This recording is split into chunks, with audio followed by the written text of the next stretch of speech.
that chapter, I went through wires. Y'all remember this? Wires, and I'll just give a recap of that, and then I'm going to go ahead and start in on the three components: resistors, capacitors, and inductors, and what they look like. And I want to tell you, it's not hard, but you have to be attentive here. A lot of people mess up because they miss certain subtleties. So just with wires themselves,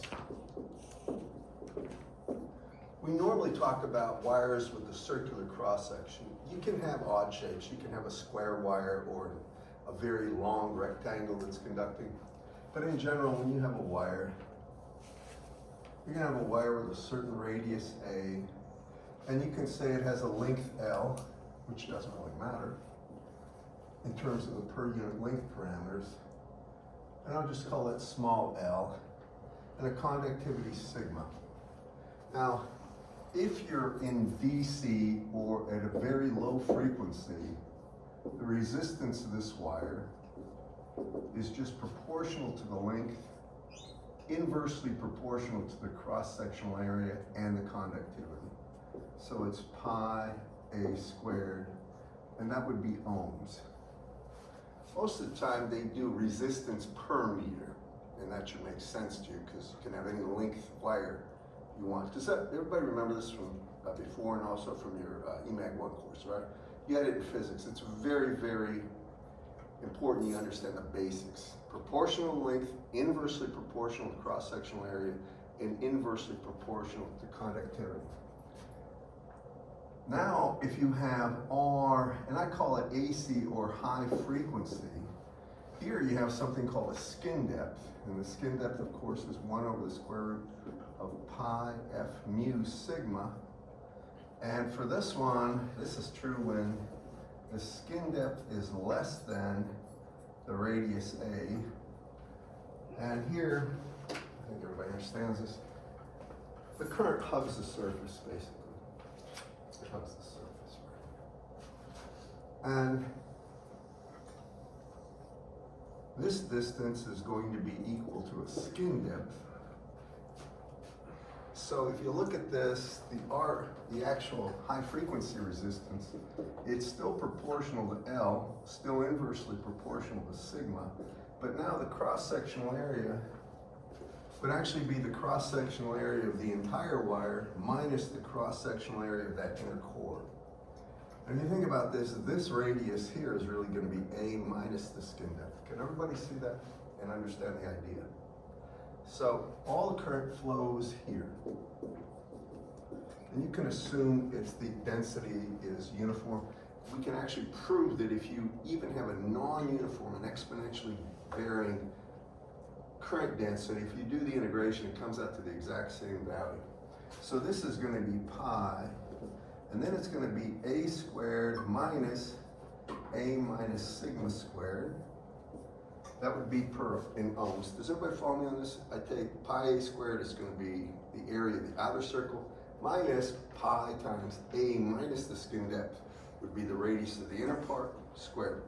And if you expand that, you actually get this. You get L over sigma, and the A squareds cancel, and then you get 2 pi A sigma, or A times the skin depth, sorry. And then it's going to be minus delta squared. Now I'm going to say this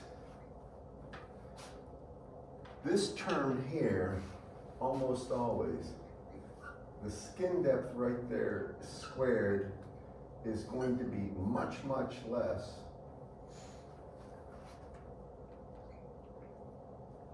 and I should say this. I'll take the pi out in front here.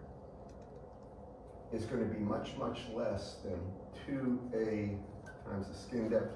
And what that implies is, if you look at this carefully and divide both sides by sigma, or by the skin depth, you end up with that this 2A right here is much, much greater than the skin depth. That's true most of the time when you deal with high frequencies. And if that's the case, then this, and this is an approximation, the high frequency resistance can be approximated as L over sigma, and it's just 2 pi A skin depth. And that would be the case if that's true, and the units would be ohms. I want to say this, I'll make it a little clearer. This, you have to know this one, by the way.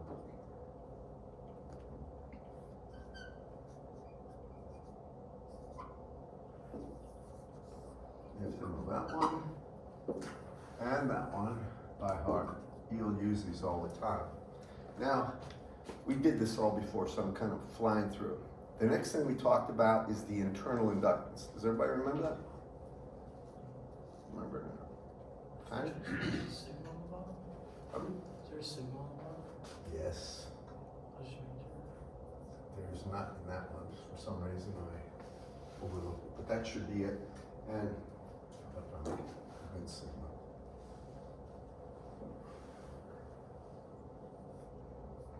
I want to say one other thing about this. I think I've told people how I think about it. I clip this side and just unroll it. And so you get a length here of 2 pi A. That would be the perimeter or circumference. The thickness is a skin depth.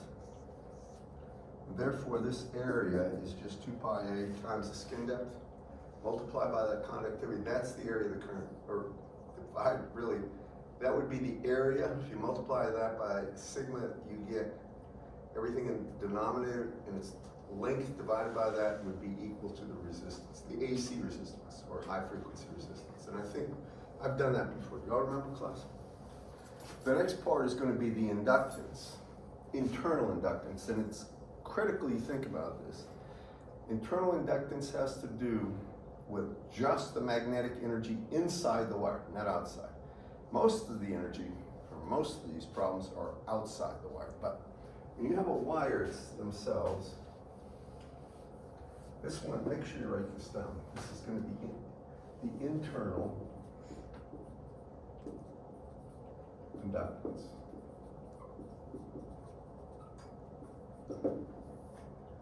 And usually it's Li.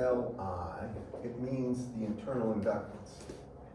Now, if it's DC or low frequency,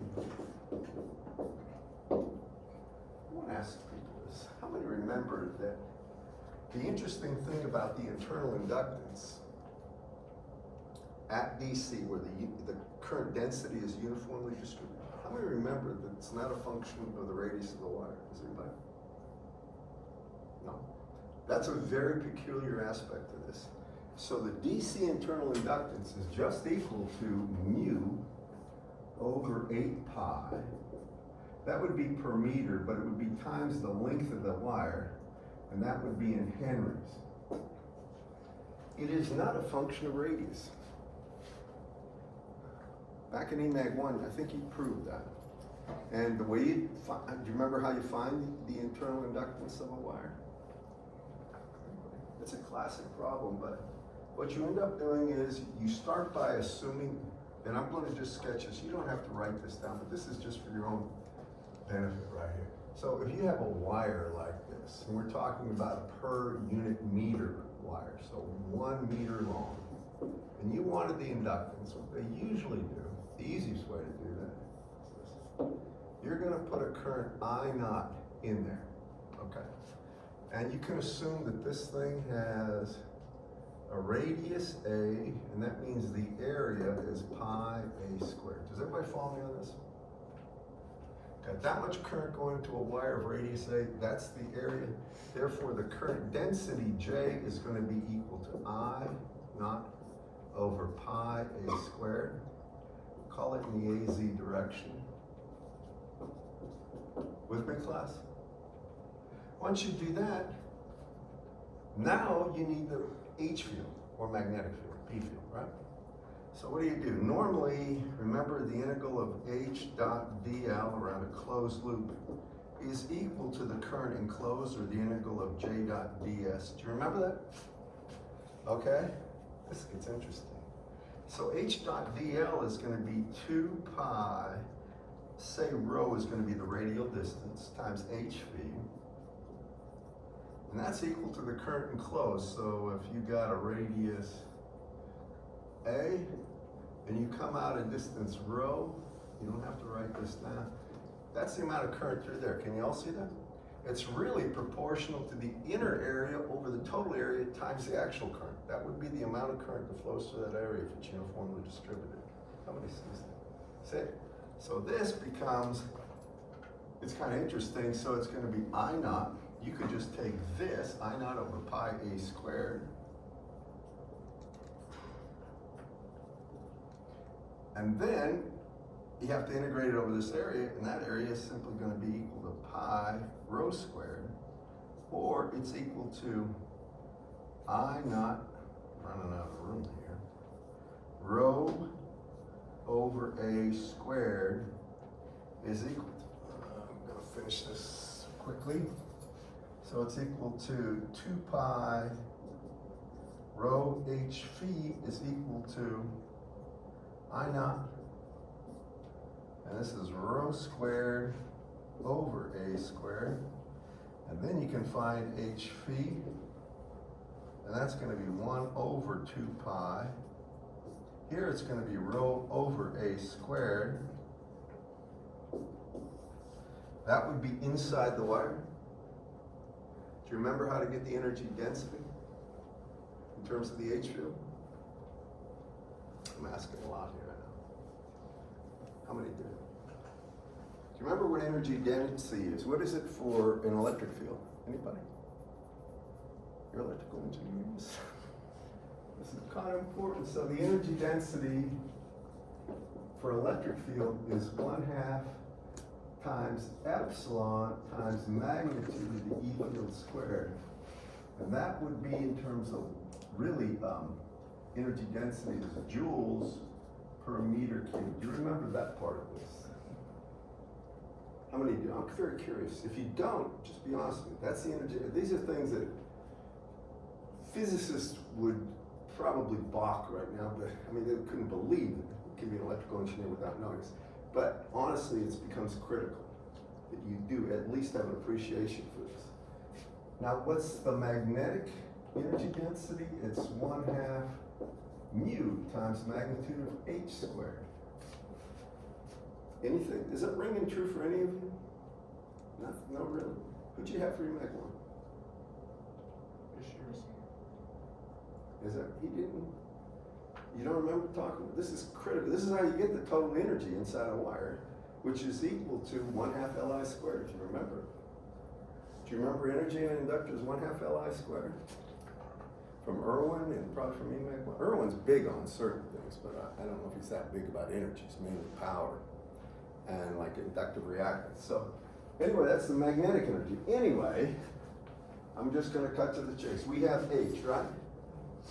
So I can take 1/2 mu and I can square this. Do y'all see that, class? Then I have to integrate that over the volume, internal volume of the wire, which is an integration of 2 pi rho times that's, the energy density, integrated from 0 to the outer radius A, and that's equal to 1/2 Li squared.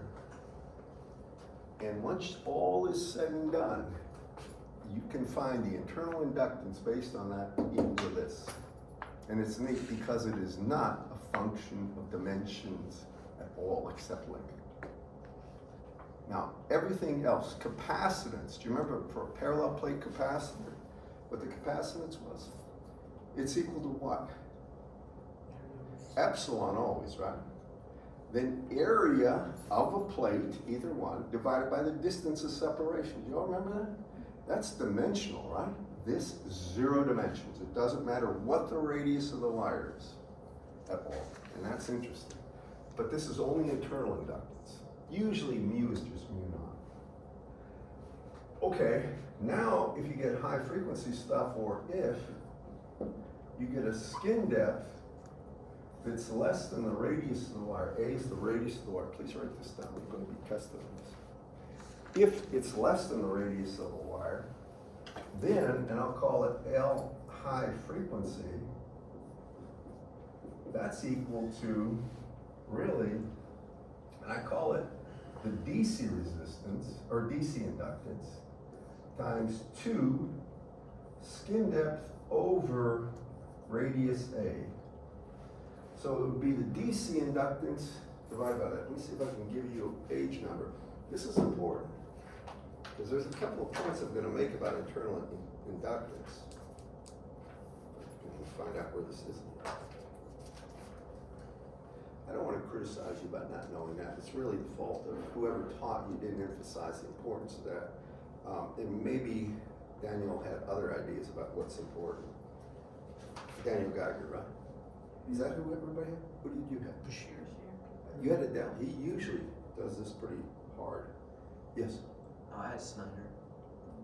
Snyder will. You remember him doing something like this?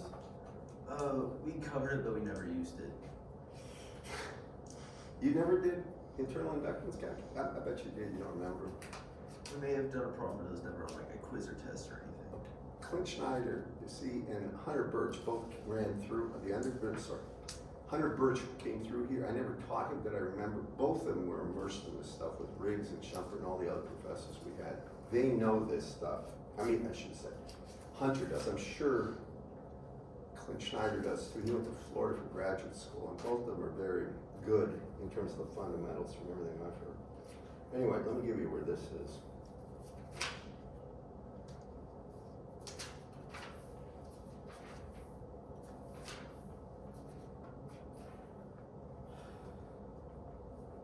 He doesn't show you the exact same formula I have, but it's on page 505, equation 9.6. What he does is put in the DC inductance, and then he simplifies it, but he uses it in terms of skin depth. Okay.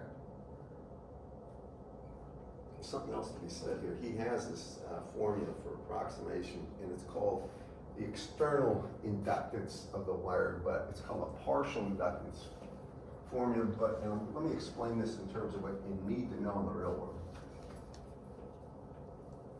and I think you'll appreciate this.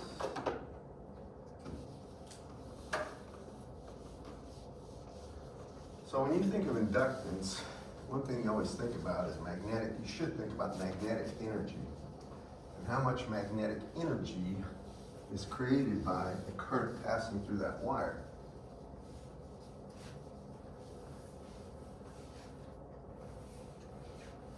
Let me just show you some things you think about so you'll understand this. We're only talking about concept here. Just don't worry about notes. Think about this. If I have a straight wire as such, and I have a current I in it, regardless of the length of that wire, you can see that what happens is, if let's assume this thing's really long, but if I come out the distance rho away, then I get a magnetic field here, H, and it's going to be equal to basically this current I over 2 pi rho in magnitude. And it'll be in a phi direction, or it'll be something that swirls around. Do y'all follow me on this? Now, if you look at this, and you look at the energy density out here, it's going to be proportional to that squared, or it's proportional 1 over rho squared. Y'all follow me? Then if you take that energy density and you multiply it by differential volume in cylindrical coordinates, that differential volume would be rho d rho times dz times d phi. Do you remember it's rho d phi is going to be the distance the wiper arm is, basically. If you add a distance rho and this thing moves a small d phi, it's rho d phi is this. Then it's d rho is the vertical, or in the rho direction, times dz. If you take that and multiply the 1 over rho squared term by that, you get a 1 over rho term, and you have to integrate this from 0 to infinity. It goes to infinity because it's a 1 over rho type. Do y'all know when you integrate 1 over rho, you get natural log, right? If you get a natural log and you evaluate it from any inner point, doesn't matter what that is, say the inner radius of the wire, to infinity, well, what is the log of infinity? Infinity. So it would be infinite. That's because an infinite wire would have an infinite, or I should say for any length, finite length of that wire, you would have an infinite amount of energy per unit length, because it can't really happen. I mean, it can happen, only in theory though. So we talk about partial inductance. And here's where the entire path becomes critical. Suppose if I have a wire like this. Current comes down this way, returns here, and there's a small gap delta X between these two. Just follow me on this. Y'all follow me? Now the H field from this wire, say, is out of the board. Can you all follow me from the top wire? The H field from this would be into the board. Can you all see that? Now, as these two almost collapse in each other, that magnetic field goes to about 0. And the closer they are together, the less magnetic energy is about them or around them. Can you all see this? There's some between them, but it's going to, in the long run, become inconsequential. And the further these two wires get from each other, spacing-wise, the more energy outside, in the same, you might say, over a same horizontal dimension, say 1 meter, there'll be more and more energy. And then what becomes clear is the actual path. Think of an extension cord, current goes down, returns. The actual path the current takes determines the external energy or external inductance. Does that make sense to everybody? And that is the critical thing that you have to worry about when you're dealing with true problems with external inductance. Now they found a way, when I do EMC, I go into this a lot more. But when you talk about partial inductance, they found a way to say, well, look, for this wire itself, just by this wire, if we assume a small section of that wire, we're not going to get an H field assuming an infinitely long section, but a small section, then the H field will vary faster than 1 over rho. It'll go as 1 over r to some power n. Trust me on this one. It's less than 2, but greater than 1. And they found out, this is really through trial and error, that they can get something, and it's called the external, and this is partial inductance.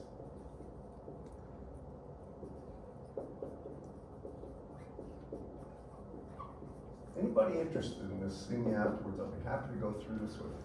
So the partial inductance formula is sort of it's an approximation. It's on page 505. Whitmer's book does it this way. He's going to give some constants. He's going to have 2 times 10 to the minus 7th, and then he'll have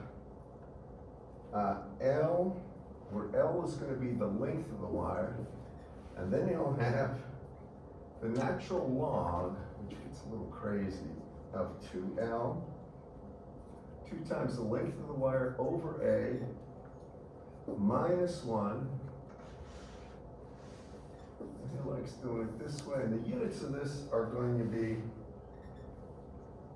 this is inductance here, so it'd be henries. Now that 2 times 10 to the minus 7th stuff is actually henries per meter. You don't need to worry about the units here. The ultimate units are H. That is for a single section wire of length L of radius A. And it is an approximation, so I like to do this. It is not exact, and you cannot assume it's exact. But what you'll see is that's the external inductance, right? This is external, and here's internal. And this is per meter, so L, it's called internal DC. And that's equal, if you just follow me on this one, that's equal to mu 0 over 8 pi times L. Can you all see this? Now what you might be interested in, if you're curious, is the ratio of the external to internal. This is just for DC though. For AC, it's a totally different ballgame. It's almost all external, but I want you to see this. What happens? If I take L from partial inductance, external, divided by L internal. Well, the first thing you can see is the L's cancel. Now you get 2 times 10 to the minus 7th over, and this is going to be mu 0, or 4 pi times 10 to the minus 7th. And then you got 8 pi, you got to take that upstairs. I'll get to the reason why in a second. I mean, you have to do this because the Li is on the bottom. This is really what that is. Maybe I just call it LIDC.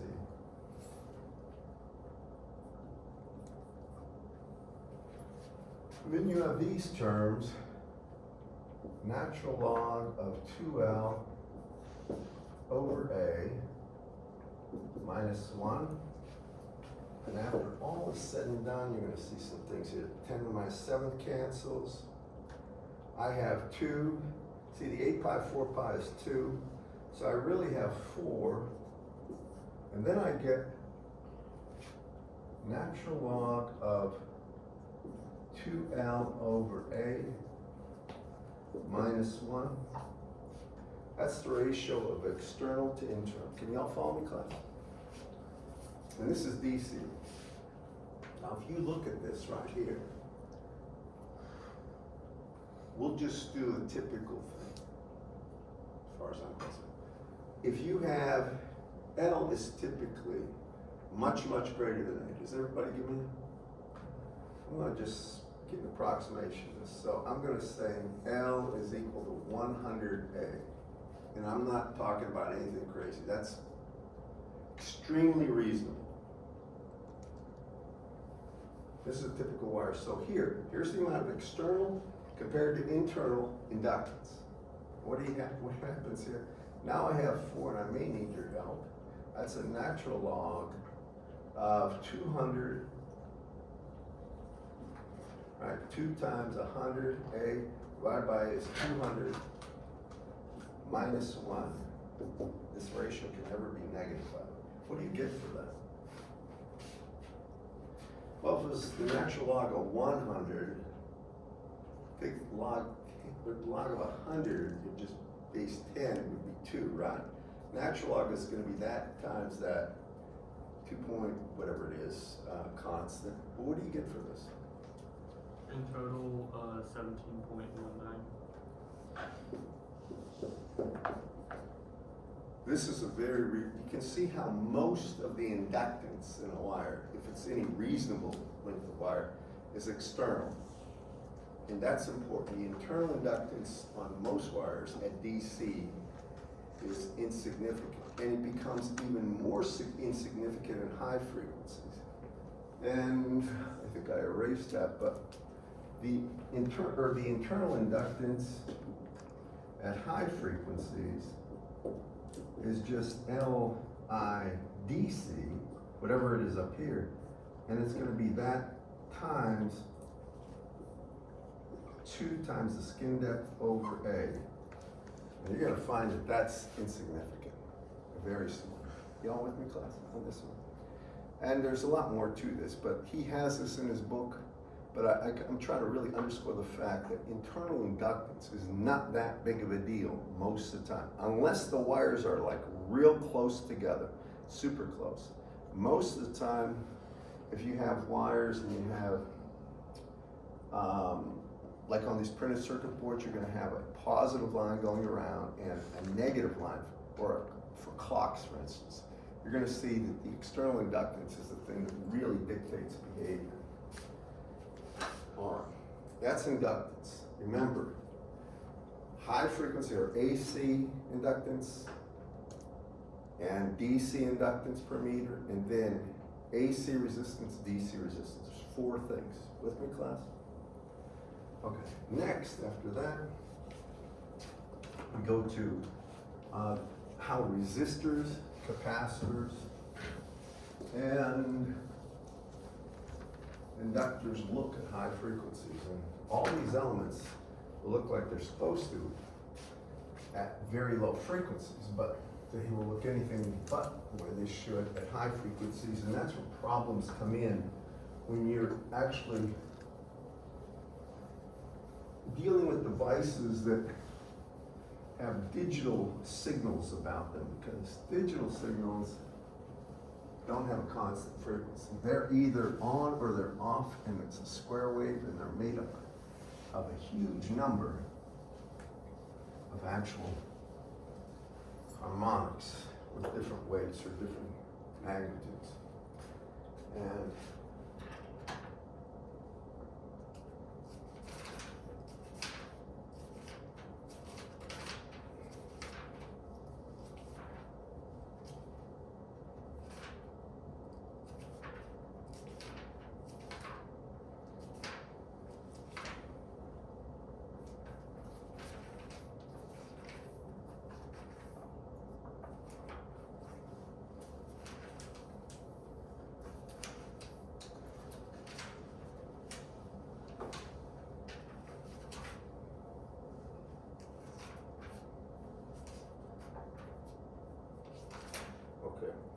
this is on, we're gonna start actually with resistors, not inductors. And for inductors, I'm sorry, resistors, it starts on page 508. Now I want to tell you this too. Resistors can have all sorts of shapes, sizes, and frankly, resistors, anything that it takes electrical current and turns it into heat is generally a resistor. Some turn it into light. Those things are the good model for a lot of these lights, incandescent lights, is just a resistor. But they take current, or they take electrical power and they turn it into another form of power, be it heat or light. In a sense, light is heat because they're really photons, if you think about it. You know, have you, in modern physics, you haven't had modern, you know what a photon is? I mean, in a sense, can anybody define it basically? Charged particle. What? Charge. No, there's no charge. There's no mass, no charge. A photon is something, they call it, they used to call it corpuscle, but it's the smallest energy component that has a momentum but has no mass, and it's moving at the speed of light. Photons are basically what optical light and all forms of electromagnetic radiation are made of. Anytime something is propagating, like the electromagnetic field, and actually, if you got down to it, can be described as what's called an ensemble or a collection, an integration of the density of the photons of this stuff.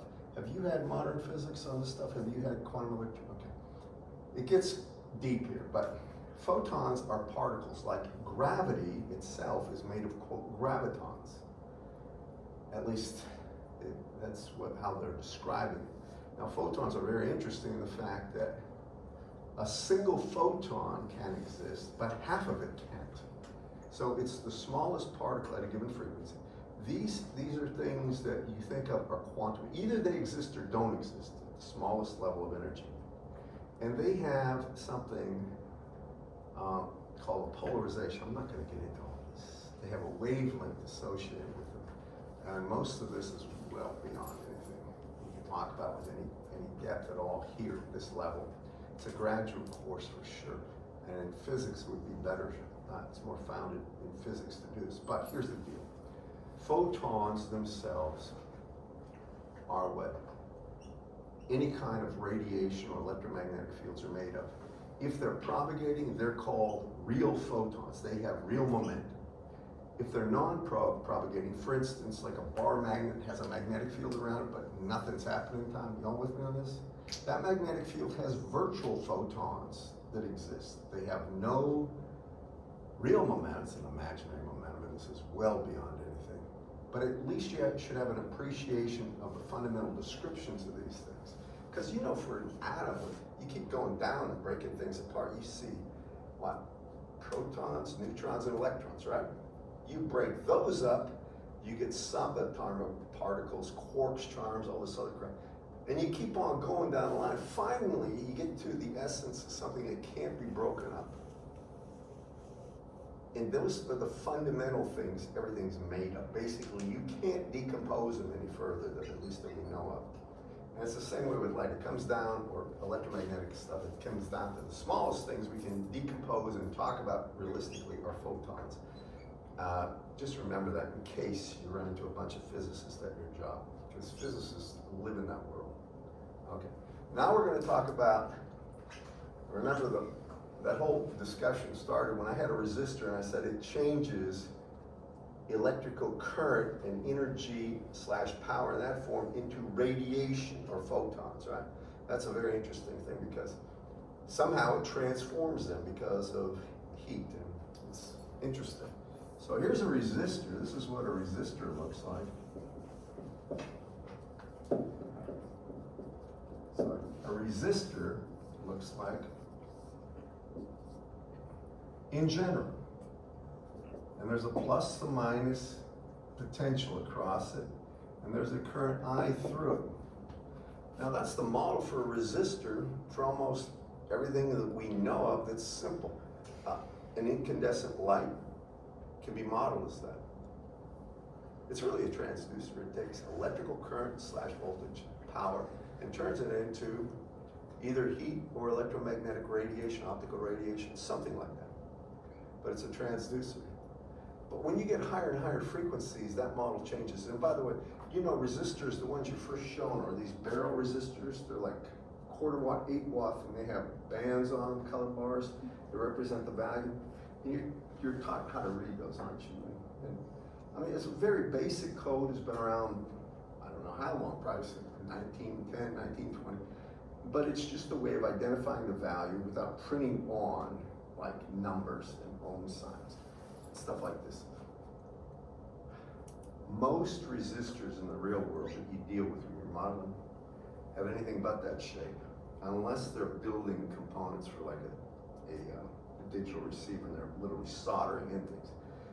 They're usually things that are created by etching long segments of silicon, doping it with a certain dopant to get a certain value of resistance along the length of that. Does everybody know what I'm talking about when I say that you go ahead and you have to delineate a pattern on photoresist, etch the photoresist off, then you deposit like boron if it's going to be a silicon substrate, and that will cause the conductivity of that region to be higher, and then basically you get a buried line. It's basically a long line in this silicon that has a certain amount of resistance. That's how real resistance is created for most VLSI devices. And there's a lot of different things, but resistors can have any shape you can imagine. They can be like the winding path, a straight length, they can be zigzaggy, they have no given size or shape definitions. The only thing that they have is that they fundamentally have no inductance, ideally, and no capacitance associated with them. At least that's the idea. But as you get higher and higher frequencies, here's what happens. You start with this model, and this is a resistor at high frequency. So you always start with this model for resistor. That's R, and you have a current going through it. Now, anytime you have a current going through it, and there's a voltage difference, remember, anytime you have a voltage difference in space, you can say that there's a capacitance between those 2 points. And that capacitance, I mean, basically, here's the reason why. Because if you have a voltage difference, then technically, if you looked at this, you're going to have an electric field mapping like so. Can you all follow me on this? And that electrostatic field mapping means that there's electrostatic energy out there. It just is sitting there if you got a constant current. Well, that electrostatic energy is associated with capacitance, and if you found the energy density, 1/2 epsilon E squared, integrated over the volume of space, you could set it equal to 1/2 CV squared. I don't know if you remember all this, but in essence, it means that the energy density in that field surrounding the resistor would be equal to 1/2 CV squared, and you can find the capacitance. But there's going to be a capacitance between these 2 terminals. That should be, and that's called a parasitic capacitance. So they usually do this. They'll put C par there, or CP, just means parasitic, and it's unwanted. And the only time you worry about this is higher frequencies. We'll show you how high in a second. Then there's one other thing that happens, and I bet you know this. Anytime I have copper wire, I have necessarily a magnetic field around it. That should make sense. And the longer the wire, you might say the more magnetic energy would be around that wire. It's proportional length. That's called the lead inductance. So then they're going to have another thing, and they're going to say there's also something called L, and he'll have a lead in here. It just means it's the inductance of the lead. So this is what the capacitor, or I'm sorry, the resistor looks like at high frequency. And now what they'll do in Whitmer's book is they'll take a look at the input impedance of this. I'm going to do it in the S domain, which means, I think you know this, that you could use JMAG because you're used to seeing that in circuits, right? Everything was in terms of like capacitive reactance is 1 over J omega C, inductive reactance is J omega L, I think. But it's easier with S, I think. So the impedance here would be equal to simply 1 over SC. The impedance here would be SL, and I'm not even putting lead or at C or pair right there. And this is just going to be R. So I could say the Z, or the impedance of that, the input impedance of this, would be equal to really SL plus, and these two are in parallel, right? They're in parallel. It's 1 over R plus SL. Remember, SC, not L. Only thing I'm doing here is saying, again, two things in parallel. If you have the impedance, it's 1 over the first impedance plus 1 over the second impedance. Everybody follow me on this? Are you with me? It's not hard to see this. Now, if you want to break them down into a single equation, well, look, here's the denominator, right? So you can multiply everything by that. So I have 1 over R plus SC, and then I multiply SL by that, and I have SL times SC plus 1 over R, and then I have plus 1. Y'all see right here, the only thing I'm doing is getting a common denominator. There's nothing tricky here. I'm not trying to do anything confusing, just straightforward. Now, if you're going to plot that, you can do this computer, but here's probably something that they do typically. They look at this and they want to get it in a form they recognize. So I'm going to go ahead and multiply it out. And that means I get S squared LC plus SL over R plus 1.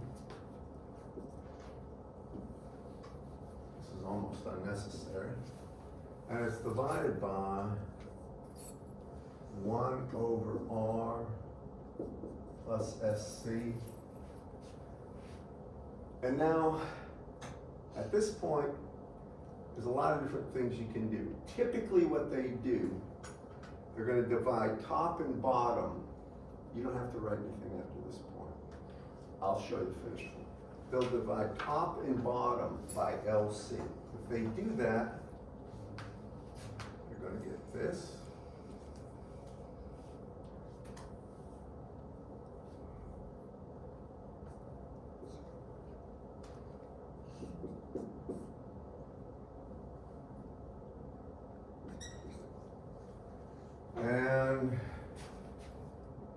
And this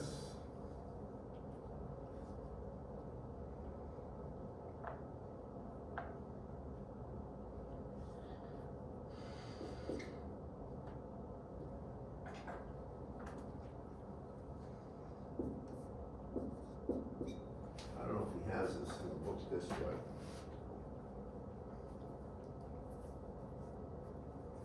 May not have it at all.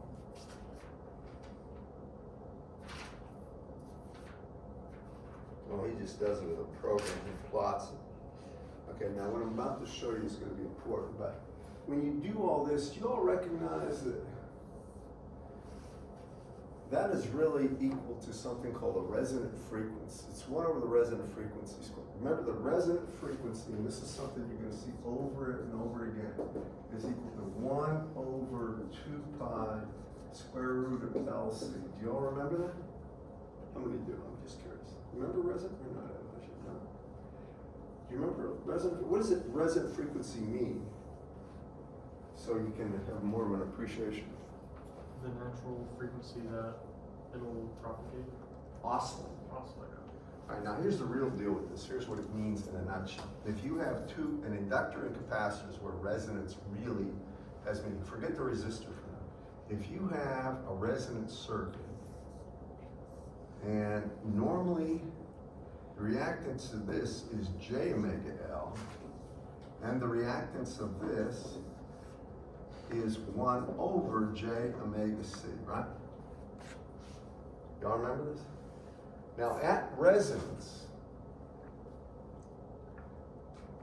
the actual value of the impedance right here, if you look at resonance, and you wanted Z in at the resonant frequency, it will go to infinity if they're in parallel. Do you remember this? And if they're in series, they'll go to 0. Let me show you both, just so you know. This is J omega C.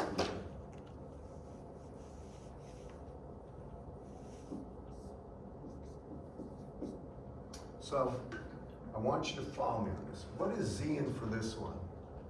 Well, Zn would be 1 over the first, so it'd be 1 over J omega L plus 1 over the second, or plus J omega C. Can you all follow me? I'm just showing you, if you have two in parallel, it's 1 over the first plus 1 over the second, right? All right, now look. What I can do is see, this is really just minus J. You don't need to write this down, just appreciate it. So this right here is going to be, that's a C. This is going to be minus J over omega L. Follow me? Now, what is resonant condition? Well, resonance is when omega, they call it omega 0. If you're worried in the omega domain, it's simply 1 over the square root of LC. Do y'all remember this class? Okay, now watch what happens. Gosh. Let me go over here and do this, because I'm gonna cut myself off over there.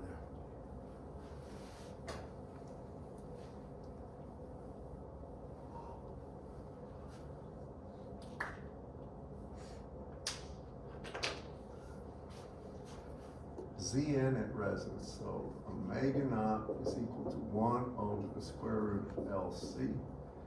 Zn is equal to, right there, so it's 1 over, it would be J times the quantity, omega C minus 1 over omega L.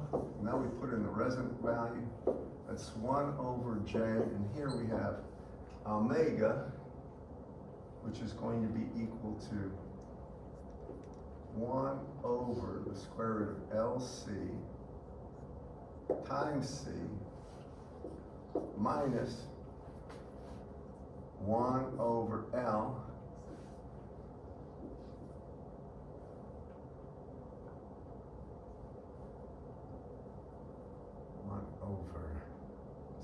omega, which is square root, or 1 over square root of LC, sorry.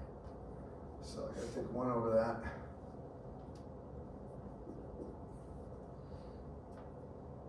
Over L.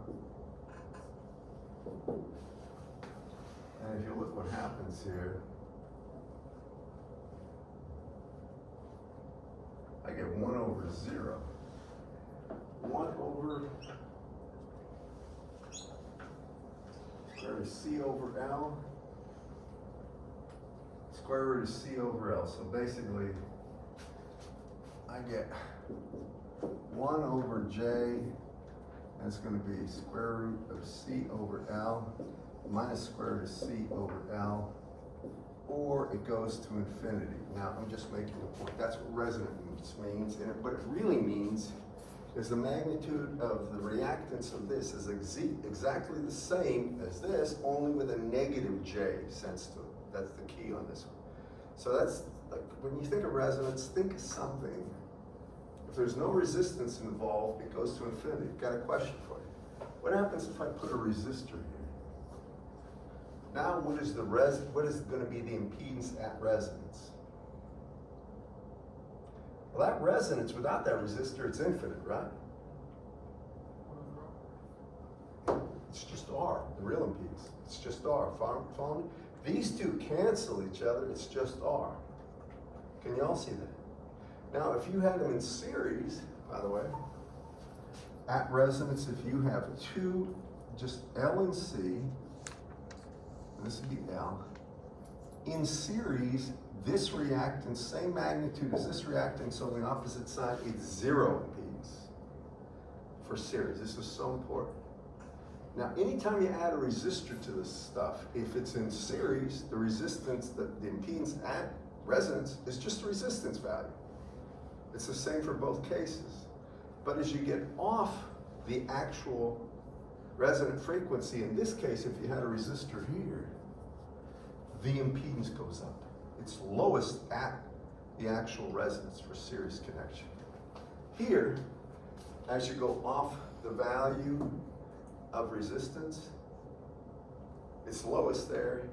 It'll be greatest at that point, and it'll go down from there. Can you all follow me on this class? It's because in this case, current will always follow the path of least impedance. As frequency changes from the value that causes, say you go to 0, well, 0, an inductor is a short circuit, goes to 0.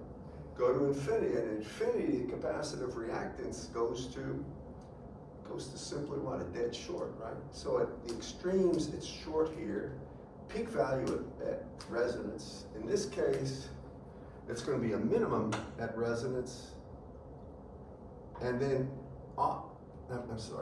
minimum at resonance.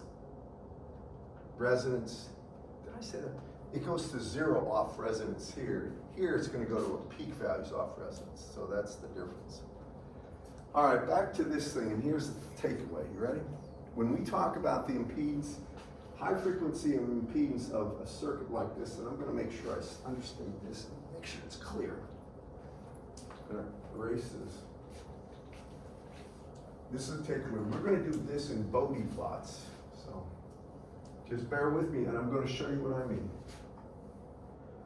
Both for resistor, capacitor, and inductor at high frequency, we use what is called a Bode plot. Has everybody done Bode plots, right? And they're very easy to use, and the reason they use them is because they're easy to use and easy to see what's going on. So when we take a look at a resistor at the high frequency model, where we have a capacitance, it is a parasitic capacitance, and we have an inductance, and this is called L lead, and you want the actual impedance of this. What is typically done, this is a resistor R, is we do a Bode plot. So here, on this axis, they're going to have frequency, the horizontal axis. Now I want to be real clear about this, and I'll give you post some stuff about this. This axis is going to be logarithmic. So instead of f, it's really the log of f, which means the divisions are here. It would be like 10, 100, 1,000. That would be the associated frequencies.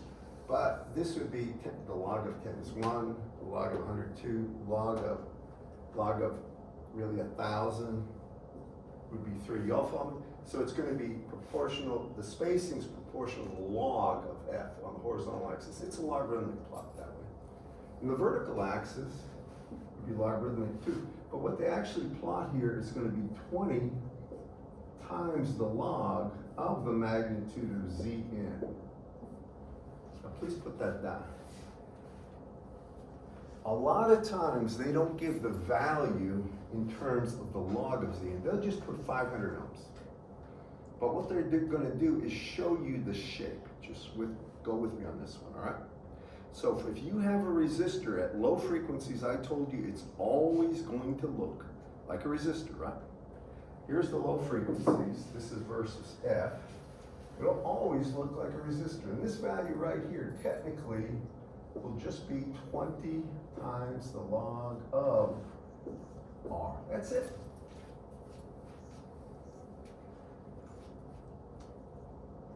Most of the time, they don't take 20 times the log of R and put it over here. They just show you 20 ohms here, and it's assumed that you're taking 20 times the log of that, okay? Now, the first thing that happens is there's what's called a pole, and it happens at the 3 dB point. And call this point where it starts breaking down, and the rate that it goes down is minus 20 dB per decade. Normally what I would do, I'm not gonna have time, but normally what I do for the Zn thing, I'll go ahead and take 20 times the log of that and break it into different segments, and then you can plot it. But here's what happens. It's gonna keep on going down at that rate until they hit what's called, so this first frequency, and I'm gonna write this down, this first frequency right here, I just call it F low, And that's equal to 1/2 pi R times C. And that's the parasitic capacitance. It's right here. I don't know if Whitworth doesn't show this in a Bode plot. I don't think. But I'm going to give this to you, this information, because it's so much easier than, you're not going to be able to plot these things every time. This is the easy way to do it for a resistor. So it's 1/2 pi R times C for you. Then there's this frequency right here, and this is called a resonant frequency or self-resonant. Whitworth's book will call it self-resonant frequency. Try to make that a little clearer. This frequency is FSR, self-resonant, and that's simply 1/2 pi square root of LC. And L is the lead, C is the parasitic. Now you see it has nothing to do with the resistance value, and that's a very high frequency. Can you all see this, class? And then it will go up after that point by plus 20 dB per decade, on to infinity.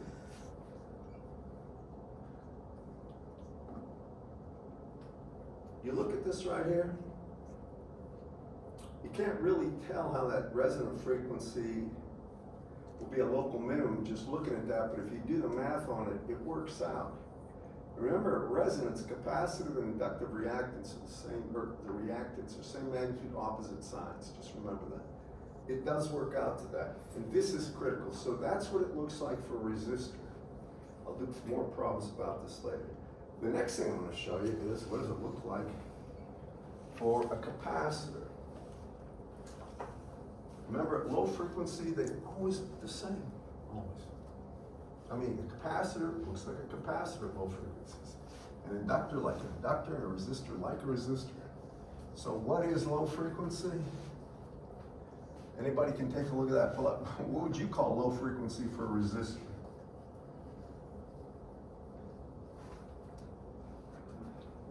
Looks like a resistor all through here until what?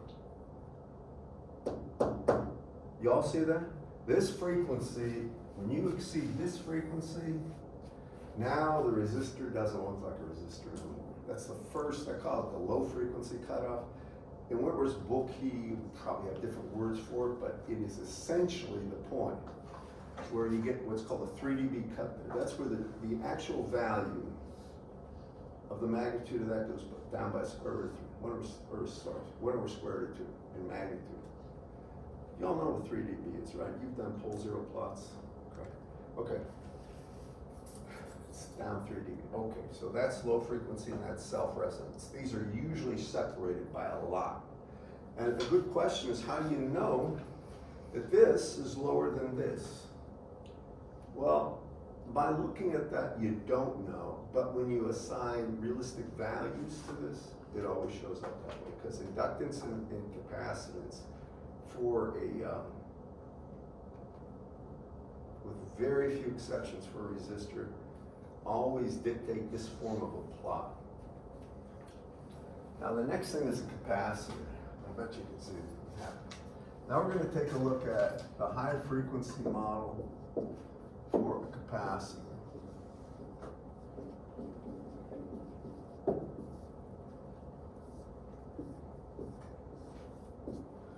Well, at high frequency, at low frequencies, it looks like a capacitor. I think everybody can see that. Now, at high frequencies, there's one thing that happens. We could put another capacitor in parallel with that, but that makes no sense, because the fact is, if we have a capacitor, it's assuming all the all the electrostatic energy is inside that thing. Parallel plate or wound, doesn't matter how it is. You know, when you have these rack capacitors, like, has anybody ever made a capacitor? Did they used to do this?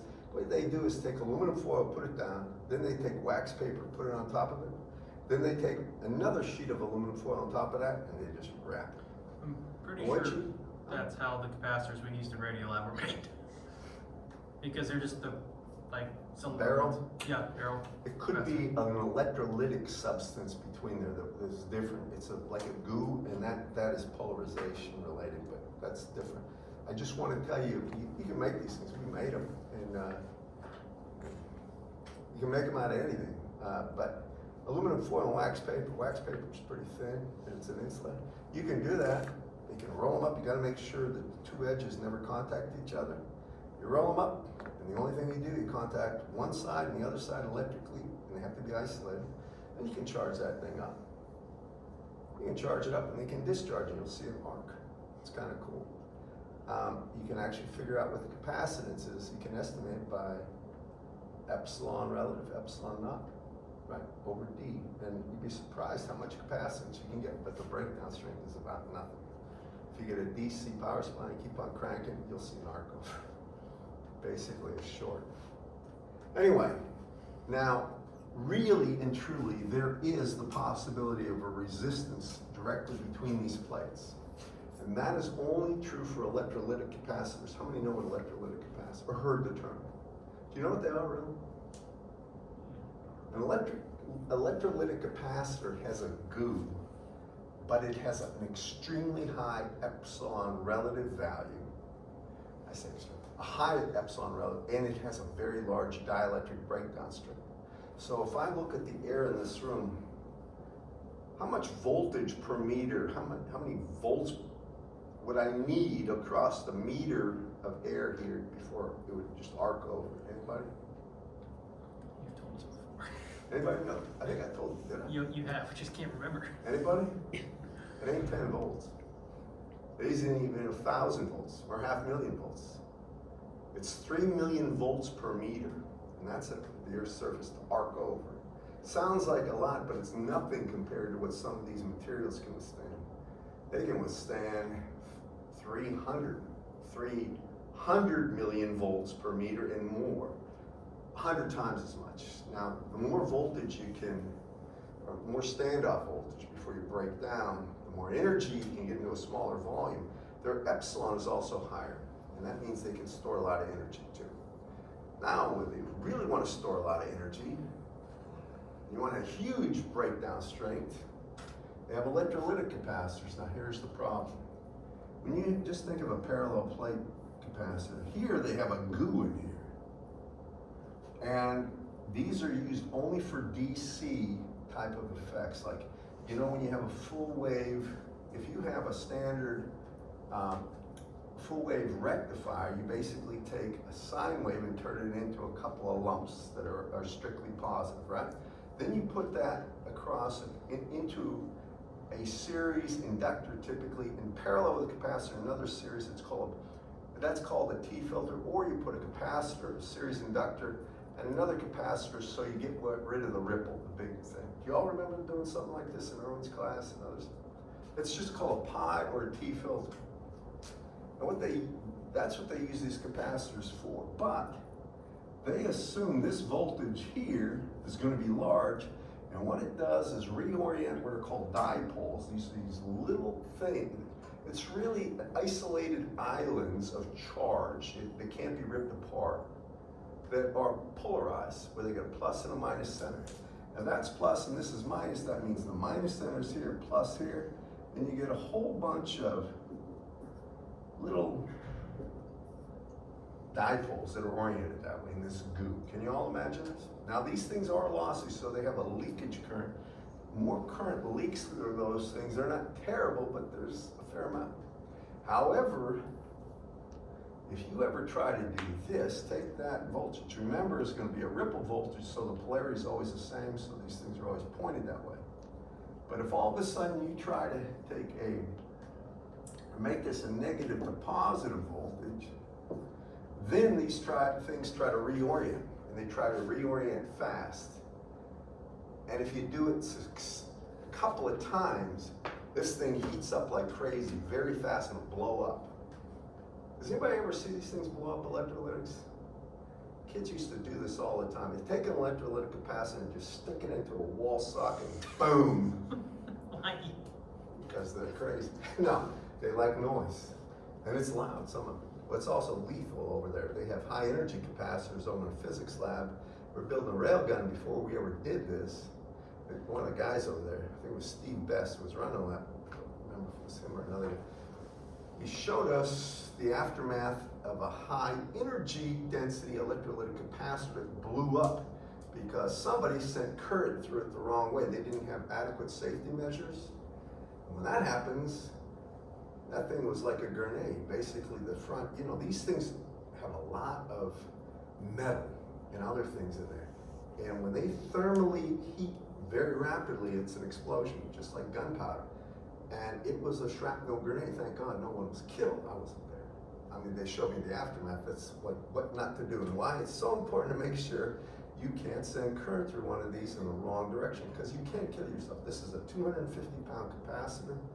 It was high energy density. It's cheaper than the new ones, but there ain't no safety thing on that to prevent that from happening. So it blew up, and they showed me. I was like, never. Anytime we're testing stuff, I'm out of here. Basically, I'm going to be in another room throwing, they call it Frankenstein switch, these giant mechanical switches, and I'm not getting near anything. Okay, so that's an electrolytic. It's something for your benefit, I'm telling you. Now, what do they look like in high frequency? Not electrolytics, but normal capacitors. Here's what they look like. You got a wire, you got a lead inductance. So you just put down L lead, just like the resistor. This is a capacitor, that's what you want. And one other thing it has, whenever you have current through a wire, you also have resistance. So there's going to be some R here. And you can call it parasitic or what have you. And that's it. And when you look at the Z end of this one, the input impedance, you got a capacitor, an inductor, and a resistor in series. This one's kind of a no-brainer. I'll show you the Bode plot of this. I know I'm about out of time, but please write this down. Now, can you all see if we write the series, the impedance of this, it would be equal to J omega L, or SL, plus R, plus 1 over J omega C, or minus J over omega C. You all with me on this? As omega goes to infinity, as the frequency goes to infinity, what happens to this guy? What does it look like in terms of value? Well, what's the impedance of an inductor? J omega L, right? What happens when omega goes to infinity? It goes to infinity, right? At infinity, this looks infinite. What about when the frequency is 0? Now I got a capacitor in series. What is the capacitance impedance at 0? Open circuit, it's infinite, right? Can you all see that? So at the two extremes, at either frequency is 0 or frequency infinity, it looks like infinity, but at resonance, this and this cancel, and you get a value. The smallest value possible is RP. Can you all see that, class? So what does the plot look like? And that comes next. So the plot of this, please write this down. If this is going to be, and they always have a 20 log here, so you get 20 dB per decade in the plot whenever you hit that cut point. And it's going to be of the magnitude of Zn, and this is for that capacitor, and it does this. This is going to be the log of F. Now it comes in always from infinity. And it's going to be minus 20 dB per decade here. And the only frequency of importance is the self-resonant frequency. Down here, you're going to get F self-resonance equal to 1 over, and this is going to be 2 pi square root of L, I'll call it L lead, times C. And after it hits that point, it starts going up at a rate of plus 20 dB per decade. That's the same as the actual self-resonance for a resistor. Same exact formula. Now the C here is the actual capacitance of the capacitor. The L is the parasitic capacitance. I think everybody knows this, class, that whenever you're doing anything and you're building something with these single components, you cut the leads down as short as possible. Have you been told that? And use as little solder as possible. Don't ever use too much solder, it'll cause nothing but trouble. So that's what this looks like for a capacitor. That's the thing you take from there. That for the resistor, this for the capacitor. Now, what do you think the inductor looks like? And we're going to finish up here.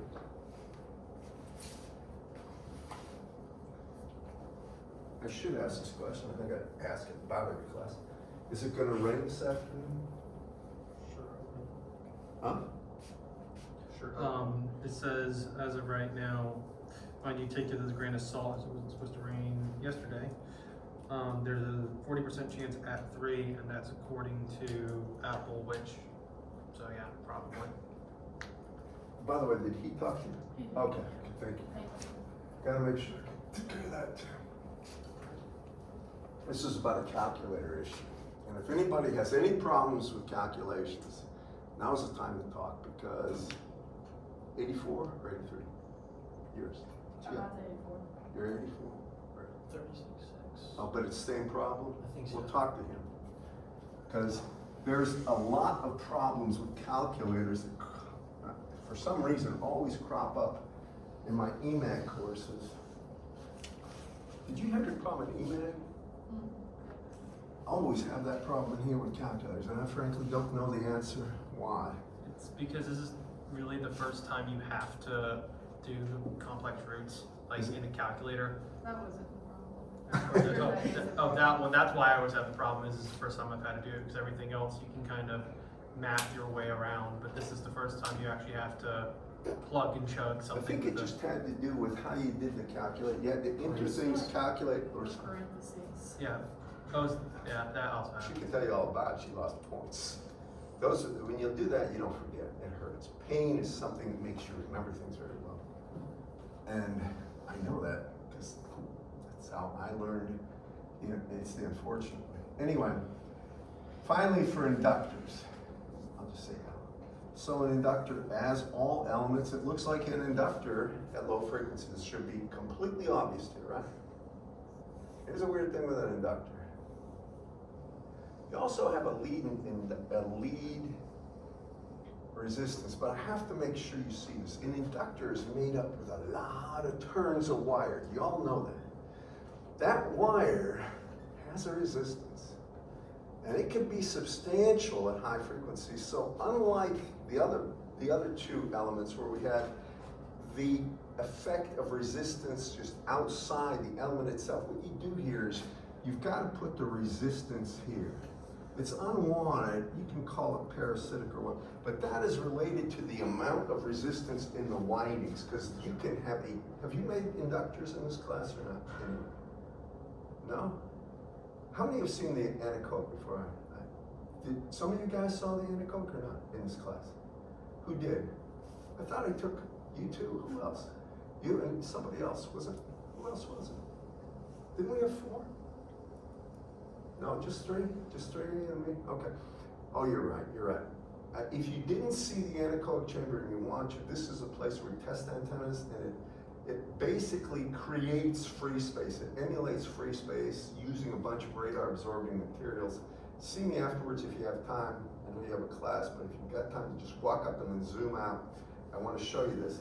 However, what I really wanted to tell you is when you're dealing with inductors here, the internal actual wiring is the thing that causes this resistance. Then outside of here, you can think of a plus to minus voltage being created, and that's where the capacitor goes. So it looks like this. And this capacitor is parasitic as well. As a matter of fact, that capacitance may have to do with the capacitance between the turns or the spacing of the wires in an inductor. And by the way, this is extremely sensitive function of the way it's wound. And this is way beyond what we can talk about. But just remember, almost all inductors fit that model. And you can figure out this value and that value. So inductors fit that one. This value and this value just by the curves that they give you. A lot of times they'll give you those values for components if you're doing high frequency. So the real question is, what does it look like? And for an inductor, when you model this with a Bode, and this is the log of F here on this axis, and this is going to be 20 times the log of the magnitude of Zn. What I want to say is this. If you look at DC, as the frequency is just F equals 0, That's an open circuit. I think everybody can see that. Capacitor will look like an open circuit. It's got an infinite. But at DC, that J omega L is 0 as well, right? The only thing it's going to be is just the resistance here.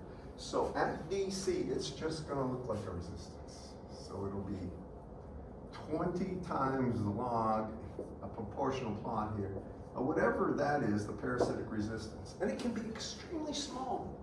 So small that it's even insignificant. Now it's going to keep going, and then all of a sudden at some frequency, it's going to start going up at a rate at plus 20 dB per decade. I want to tell you this, in Whitmore's book, he isn't even worried about this frequency. I'll give you that frequency. Only thing he cares about, it's like it comes in. If you come down and you got a frequency like 0.1 hertz, it's coming in and it'll go up at 20 dB per decade. You all follow me? It's going to keep on going up at that rate until this guy overtakes it right there. And you get a self-resonance. And that's this right here is going to be the single highest value. And this is going to hit, right here is going to be the self-resonant frequency. And that's going to be equal to over 2 pi square root of LC, as all of them are. And then it's going to come down at minus 20 dB per decade. Let me see if I can give you a page number on that. It looks like an inverse of the plot for a resistor.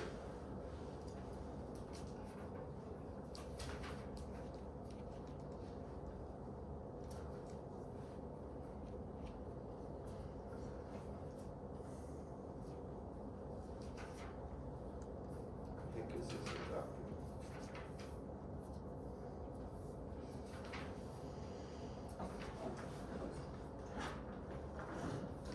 It doesn't have a plot for an inductor. I'll put a plot up, unless I'm missing something. I'll put one up, but this is the plot for an inductor. You all follow me? Now, the key takeaway for this is self-resonance. So a logical question is, what's going to be on our quiz Friday? I think it's the only reason. I'm going to give you a set of problems that are straightforward based on this. It will be related to that. You got that? And you'll have them, and we'll go over them before the quiz. If you have any questions, send it to me.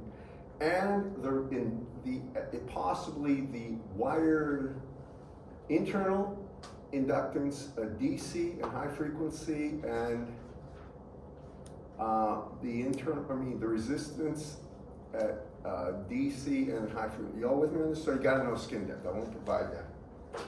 I'm going to give you enough problems on this, and some of these are not in the worst book. But they'll have the answers, and I want you to work through them. I'm telling you exactly what to know for the quiz. Know the high frequency models, or the model in general for resistors, capacitors, and inductors, and how to do the problems. And also the resistor and, the wire, what does it look like? Internal resistance, or the resistance and internal inductance at low and high frequencies. That's it. So there's really,